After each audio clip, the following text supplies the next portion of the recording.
teman-teman Saling Sapa Jalan-Jalan Podcast Saling Sapa Jalan-Jalan. Dah. Gimana Gus?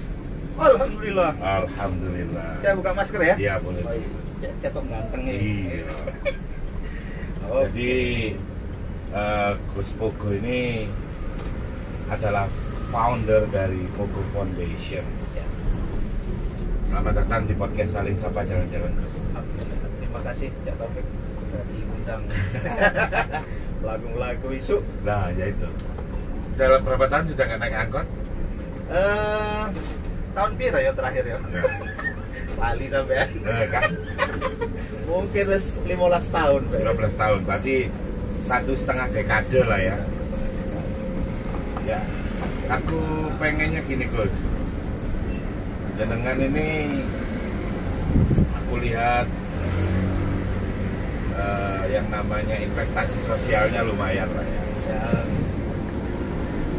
Jadi sebelum berdirinya Pogo Foundation tuh gimana dulu ceritanya? Iya, jadi saya ceritain dari awal nih ya. Iya harus. Oke. Dong. Karena nih supaya orang paham. Jadi saya itu kebetulan tahun 2012 tepatnya itu membangun bisnis di kesehatan. Itu awalnya toko obat yang lokasinya di Wajah. Jadi kan saya itu asli orang Wajah, kabupaten.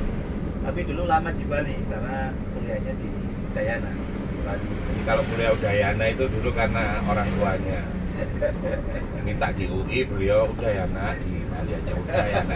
Akhirnya kuliah di Bali. Di Bali ku bedino uklam-uklam. Oh iya. Jadi setengah kuliah, setengah wisata. Nah, setengah blakrak. Iya. 2012 saya buka toko obat, kemudian jalan-jalan. Kuliahnya, basicnya? Basic kalau saya sendiri dokter hewan sebenarnya. Keren loh. Iya. Sebenarnya teman-teman dokter hewan itu ya, istilah guyonnya adalah dokter yang paling tinggi kastanya. Oh iya. Karena pasiennya nggak pernah tanya sakitnya apa. Bisa. Ya itu. Nah, Sakti dokter hewan. sakti. Karena kalau dokter biasa misalnya keluhannya apa, kan nggak mungkin sama ada kuda, ada sapi sama keluhannya apa ini.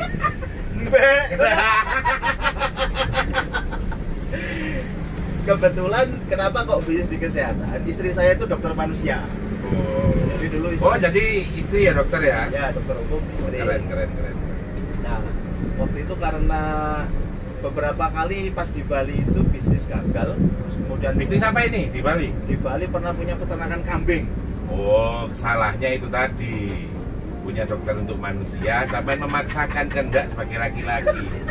Kita nyelesain pasiennya nggak ngomong aja ini. Akhirnya gagal ini. Makanya Dulu di Bali itu dekatnya Bedugul. oh enak dingin itu. Oh dingin. Aku lah main jet ski, tempatku paling favorit Bedugul. Bedugul ya. Karena kalau jatuh itu nggak asin semua. Aku puales lagi baju laut itu. Keren tempat Iya. favorit itu. Terus. 2012 buat toko obat ceritanya. Kemudian toko obat ini ceritanya berkembang. Alhamdulillah. Jadi Iseng-iseng atau gimana? ceritanya bukan toko obat dulu itu setelah saya ketemu seorang temen di Karangploso. Dia ini punya apotek tapi bukan apoteker. Oh ini keren di Indonesia itu kayak gitu. Di Indonesia itu ya ditanya lulusan SMP tapi punya toko komputer plus ahli merakit. Nah, itu. Padahal mahasiswa jurusan komputer dikasih peralatan suruh ngerakit belum tentu bisa. Nah itu hebatnya Indonesia. Jadi Indonesia solusi hidup itu bukan dari sekolah, dari kenekatan. Sorry teman-teman, nggak ini bercanda guyon karena beliau ini memang suka guyon, tapi serius kok ini percayalah. 2000 akhirnya berkembang akhirnya dari toko obat itu menjadi apotek.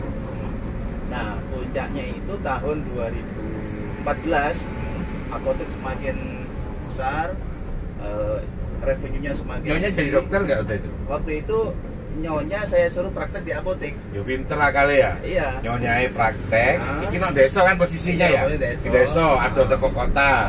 Jauh dari kota ini.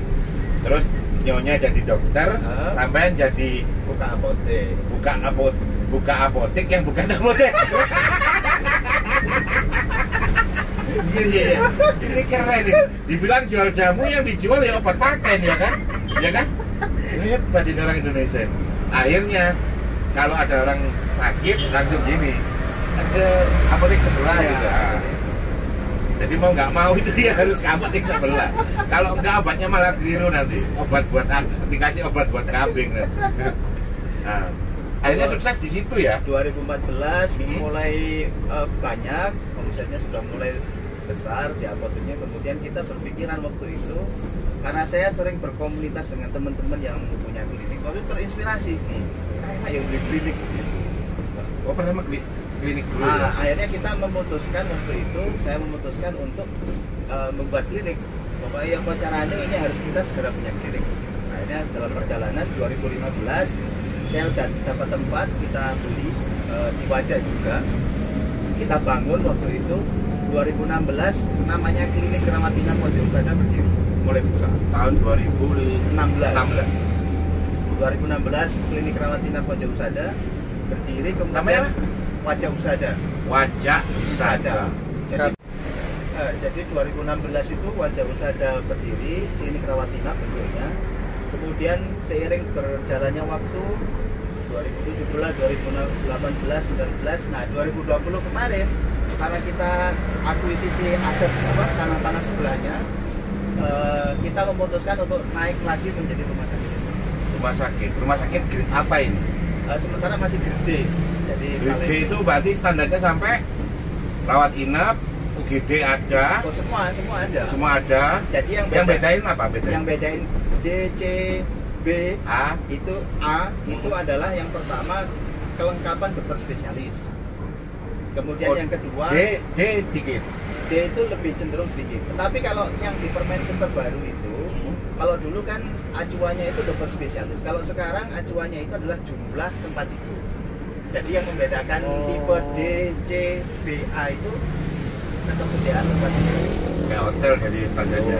Jadi kalau D itu. Tapi kalau spesialis, Gus punya nggak Bu? Oh iya, kita ada sekitar 13 atau 15%. Ini loh. Orang kalau memiliki kemampuan bisnis dan pandai baca peluang, meskipun dokter hewan bisa gaji dokter spesialis. Ini masih mending. Di Jakarta itu ada bidan gaji dokter spesialis. Oh iya. Gara-gara dia buka tempat persalinan, akhirnya naik jadi rumah sakit ibu dan anak. Jadi bidan itu akhirnya menggaji dokter spesialis. Ini inspirasi teman-teman. Jadi kalau Anda pengen cita-cita dokter nggak bisa, minimal jadilah pebisnis yang sukses biar bisa menggaji dokter spesialis. Ini inspirasi teman-teman. Jadi kalau Anda pengen cita-cita dokter nggak bisa, minimal jadilah pebisnis yang sukses biar bisa menggaji dokter spesialis dan punya rumah sakit. Pilih mana? Cuma jadi dokter biasa atau punya rumah sakit? Contoh beliau ini. Gitu loh. Ya, jadi dari aktivitas panjang itulah kita itu memang sudah terbiasa sejak dulu apotek sebelum ada klinik itu punya kegiatan-kegiatan sosial. Jadi jauh sebelum ada klinik Kerawat Inap Pojok Usada, jauh sebelum ada rumah sakit habit itu, ya, punya habit itu. Jadi jauhnya support. Jadi memang kita menikah itu dari awal sudah memiliki pemahaman yang sama bahwa iya sih, karena memang saya juga dokter, juga nggak asing lah ya terhadap hal-hal yang karena harus duluan ya, sosial duluan ya kalau dokter. Sumpah dokter itu ya. Iya, membantu ini kan. Sama nggak dokter hewan, Socrates juga. Ya, sama aja. Nggak sampai disumpah itu untuk hewan apapun sakit sampai harus. Iya, semuanya. Berarti dokter hewan pun ya Socrates juga. Iya. Kalau pengabdian itu adalah pengabdian adalah bagian dari yang harus kita lakukan. Pada saya itu sudah lama sekali.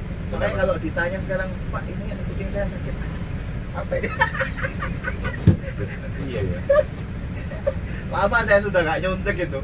Jadi kalau ditanya, Pak, ini terus nggak secara passion sekarang sudah nggak ngomong hewan ternak lagi. Saya sudah lama sekali sudah nggak main hewan ternak. Suatu saat nanti saya pengen. Pasti beliau ini pasti passionnya soalnya.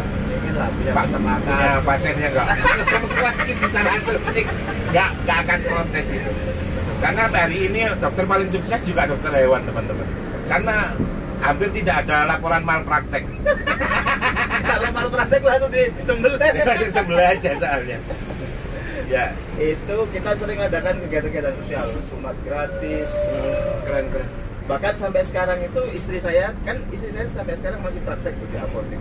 Jadi kebanyakan orang itu berobat nggak bawa uang, bawa makanan, bawa Iya. buahan. Jadi dokter kadang di PRB tua, kadang hewan ternak. Ya harus maklum lah ya, karena itu tadi tinggal di Dari daerah pinggiran, daerah pertanian. Tapi keren sih, kearifan lokalnya ada ya. Jadi itu yang kemudian salah satunya kita berpikir, oh ya ini kan kita sudah banyak sekali nih membuat event-event sosial kayak sunat gratis, berobat gratis dan seterusnya. Itu makanya kita kemarin ini sebenarnya Pugu Foundation ini lahirnya tahun 2020 kemarin sebenarnya. Jadi, 2020. Jadi gimana kalau kita buat yayasan aja biar nanti keren, bisa keren. kita laporkan juga Langsung yayasan sosial ya. Iya betul. Jadi Keren. legalnya yayasan sosial. Keren. Ya ini teman-teman sosok yang bisa diambil inspirasi di mana antara bisnis, kasarannya nyari uang, sama sosialnya jalan bareng. Kegiatan sosialnya disubsidi sama kegiatan bisnisnya. Karena kalau sosial tok bisnisnya nggak jalan yo repot juga. Kok tahu tok iPhone buwut tok kan gitu ya. Jadi ya ini keren imbang. Tapi pertanyaan saya ini sampai sekarang pusing ini saya satu ini. Temen yang punya apotek tapi bukan apoteker masih hidup sekarang orang. Masih? Terus masih nggak jadi apoteker? Enggak. Jadi begitu. Rata-rata begitu Pak. Jadi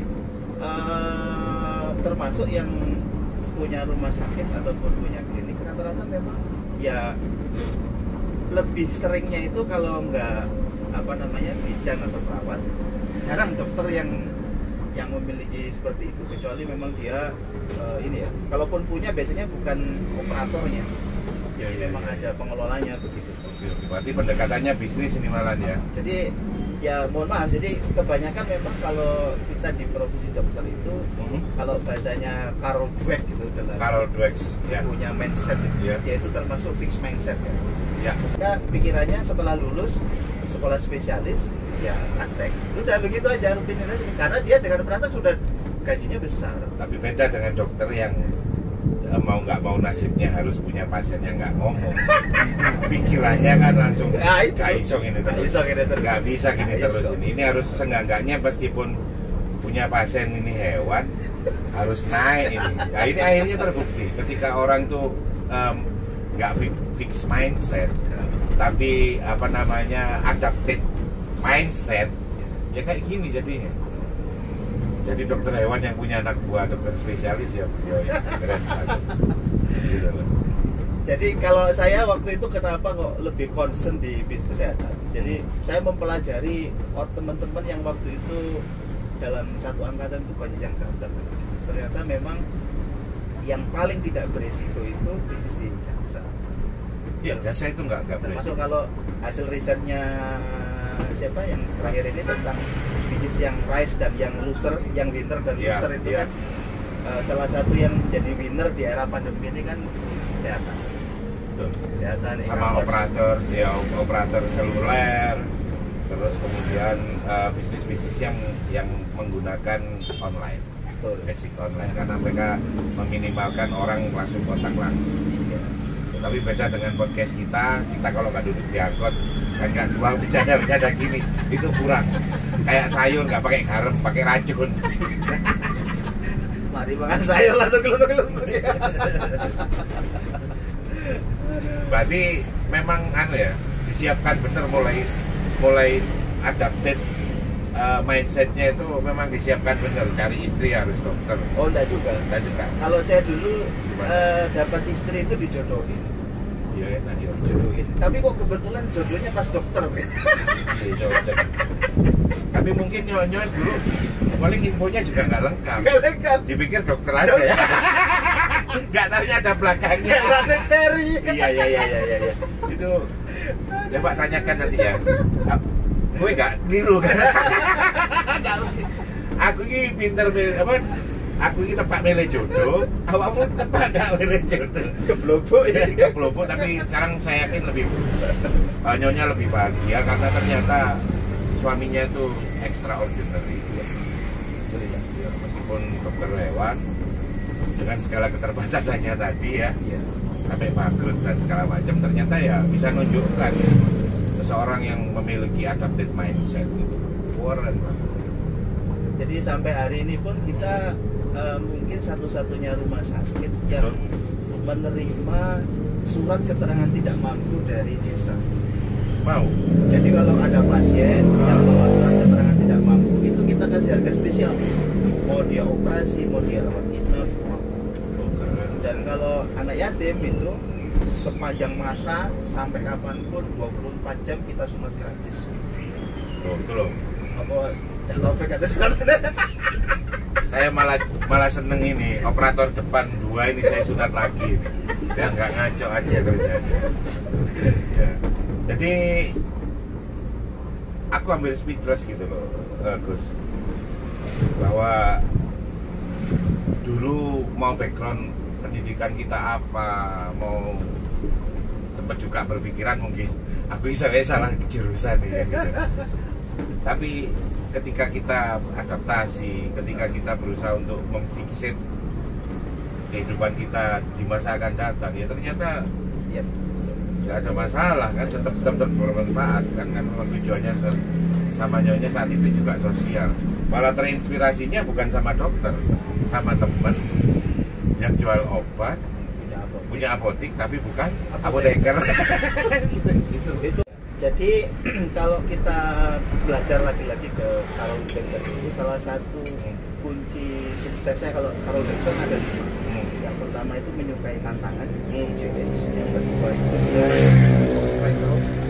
Obstacle itu menyukai rintangan. Karena ada tantangan dia maka harus suka dengan rintangan itu, menyelesaikan rintangan. Barrier ya. Iya. Yang ketiga, dia memahami effort itu sebagai syarat untuk menaklukkan tantangan. Effortnya ini ya. Jadi harus ada effort. Orang kalau mau sukses dia harus mengeluarkan effort. Mau susah payah, berpikir dan seterusnya. Yang keempat itu criticism. Jadi katanya Carol Dweck itu senang dikritik, menerima kritik, masukan-masukan. Terbuka terhadap kritik. Dan yang keempat yang penting, yang tadi terkait dengan kenapa saya belajar dari teman yang bukan apoteker itu, lesson of other. Sinau untuk wong sing luwih pinter, sing luwih sukses di sini. Atau yang lebih dulu. Yang lebih dulu sukses. Nggak peduli siapapun dia. Nggak mandang. Ya emang benar kan, kebenaran itu nggak harus dari siapa munculnya. Meskipun dari seekor anjing, kalau memang ada bahaya ya harus ikut kan. Betul itu. Iya. Jadi nggak usah dia bukan potensi tapi nggak bisa. Iya, itu keren banget. Apa dan nggak ngilangin jasanya yang bersangkutan, yang yang inspirasi jenengan. Bukan apoteker, ya bukan orang seahli Anda dalam bidang medis gitu, tapi tetap didengar karena itu tadi buah dari sikap yang mau menerima kritik. Itulah hadiahnya ini ya, menerima kritik terus belajar. Saya termasuk waktu itu ada yang menyepelekan, yang meng-underestimate. Iso bang, kayak klinik, iso kayak rumah sakit ngono cak. Oh iya. Tapi saya dalam hati, kenapa nggak bisa? Nggak bisa. Jadi waktu itu saya belajar, boleh konco, boleh ekosistem, boleh komunitas yang saya bisa belajar dengan cepat. Gimana cara pengelolaannya klinik, bagaimana cara pengelolaannya apa gitu. Jadi memang ya sampai hari ini pun nggak berhenti belajar. Iya, terutama kan kalau di Indonesia ini kan masih dibutuhkan tempat-tempat yang ada celah di mana fasilitas kesehatan tuh minim. Kalau ada seperti punya jenengan ini kan, kalau dulu cuman mensupport istilahnya puskesmas, sekarang bahkan bisa mensupport rumah sakit daerah kan gitu ya. Nah sekarang aku cerita ini tak fixkan lagi, tak kerucutkan lagi. Melihat dari kenyataan sekarang gitu. Orang itu memandang rumah sakit yang bukan non pemerintah itu seperti apa sih? Apa jenengan di Wajak itu harus mengedukasi, apa mereka sudah sadar dan paham kalau apapun rumah sakitnya rumah sakit gitu?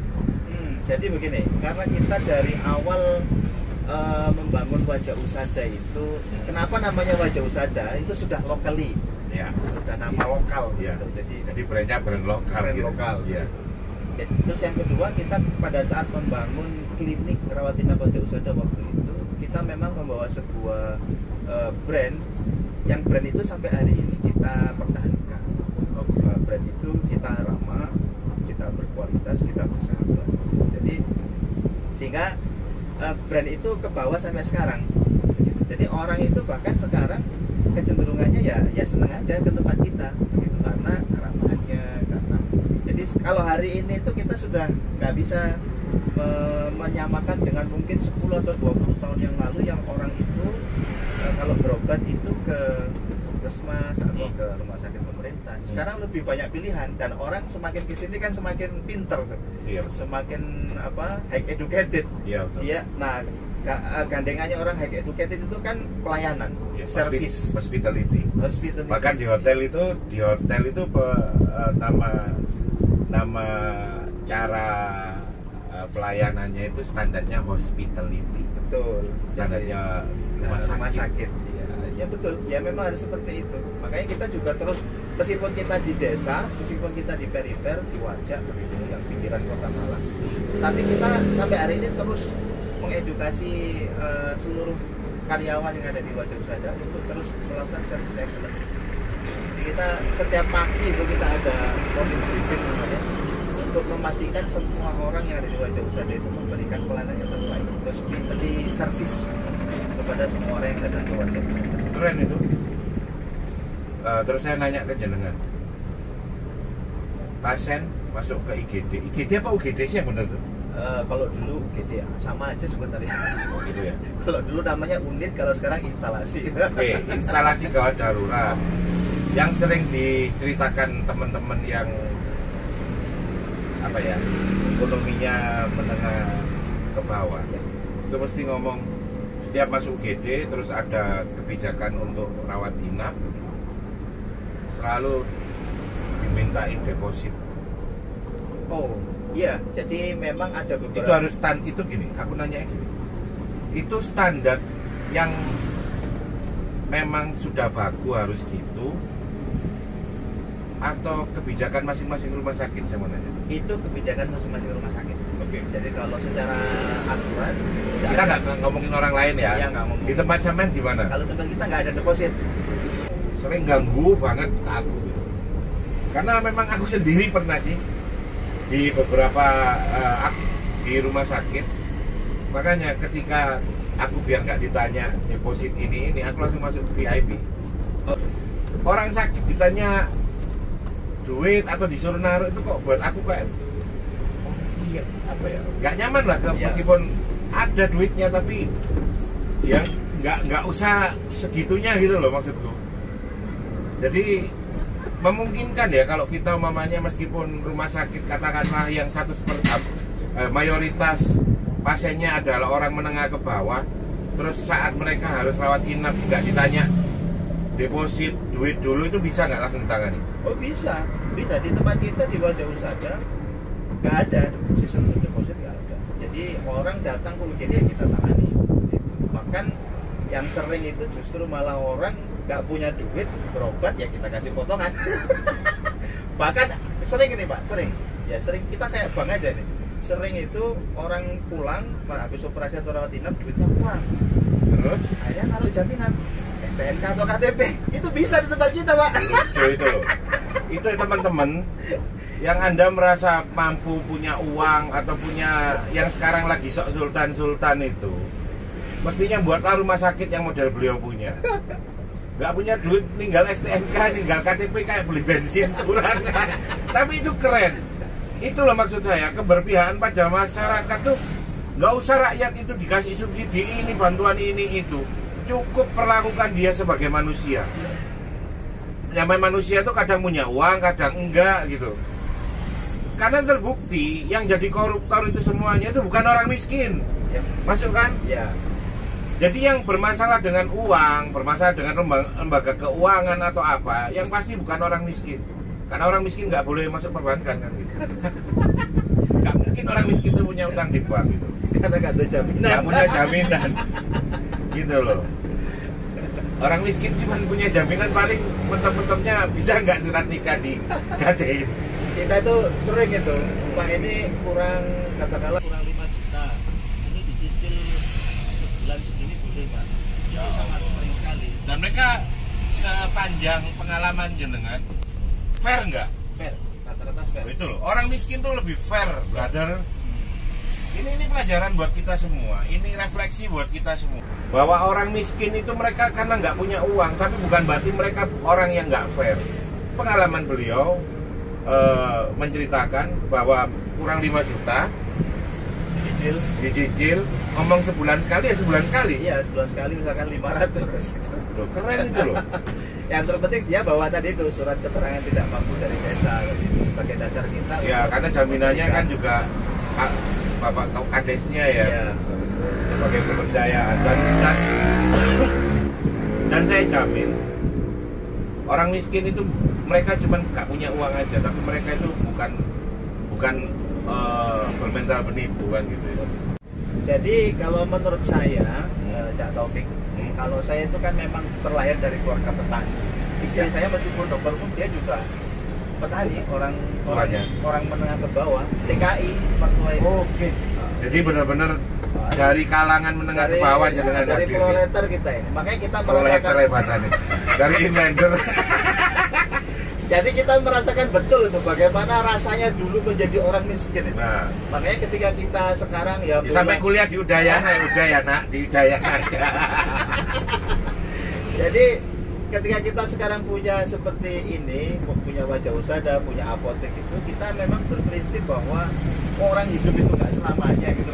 Iya, terus mau ngapain gitu loh. Iya. Makanya saya sampaikan ke semua kru saya di wajah usaha dan grup itu, ya sudah lah, pokoknya kita setiap bulan keluarkan uang untuk termasuk ya tadi itu untuk mengcover pasien-pasien yang nggak mampu, ya. Yang pasien-pasien yang yang sudah miskin sakit-sakitan gitu loh maksudnya. Kan negara nggak boleh orang miskin sakit-sakitan. Jadi nanti kalau teman-teman ada menjumpai pasien tetangga keluarganya yang terlantar ya, yang nggak bisa sunat karena nggak punya uang, hubungi Cak Taufik. Siap, saya siap support. Nah, itu nanti. Saya ada. Dan jenengan nggak rugi kan ketika support orang miskin? Jadi begini, kalau kita itu berprinsip itu apa yang kita keluarkan itu apalagi untuk kebaikan pasti akan dibalas dengan balasan. Begitu saja. Percaya Tuhan, dan kita sekarang percaya Tuhan itu ada, tapi hampir-hampir kita nggak percaya kalau kebaikan itu ngefek. Betul. Ya. Kita karena berpikir bahwa sudah untung rugi itu. Ada inspirasi buat teman-teman yang sekarang sedang hidupnya kalau atau apa, dengan mungkin bisa ngasih inspirasi buat mereka. Jadi menurut saya ya kita berbuat aja yang terbaik. Karena sekali lagi kalau kita pernah mendengar sebuah ayat itu kan tidak ada balasan kebaikan kecuali kebaikan. Itu yang selalu saya pegang dari mulai membangun bisnis. Pernah saya tuh pada suatu titik itu untuk gaji itu nggak ada. Tapi kok yang dilalat Gusti Allah itu ono ya, Cak? Caranya begitu. Moro-moro yo naik duit ke gaji. Min haitsu la yahtasib. Masya Allah, ini sampai Ustad ya. Ya, aku malesnya ngomong. Ya, maksudnya rezeki itu kalau dari Allah itu kan nggak disangka-sangka. Iya, nggak disangka-sangka. Iya. Kalau yang dari setan itu kayaknya bisa disangka-sangka, tapi nggak mungkin datang. Malah gitu. Kita bajeru. Iya, dalam, memang harus dalam ini. Karena aku itu kalau sudah ngomong rakyat itu cuma dipakai namanya, tapi nggak dilayani, bener-bener. Kalau lagi foto di atas namakan, itu aku gimana ya? Kita itu jahat banget itu jahat. Mungkin ada lagi dipesan-pesan lagi. Jadi kira-kira itu teman-teman semuanya. Kalau saya berprinsipnya ya selagi kita bisa berbuat baik kita berbuat baik saja. Ya, karena nggak ada ruginya kita berbuat baik. Ya. Jadi karena semuanya itu pasti akan kembali kepada. Insya Allah itu saja. Keren banget. Ditutup dengan kita itu harus selalu mengutamakan kebaikan. Percayalah bahwa balasan dari kebaikan adalah kebaikan. Inspirasi yang luar biasa. Podcast Saling Sapa naik angkot jalan-jalan. Ketemu lagi di episode mendatang. Terima kasih ya. Terima kasih.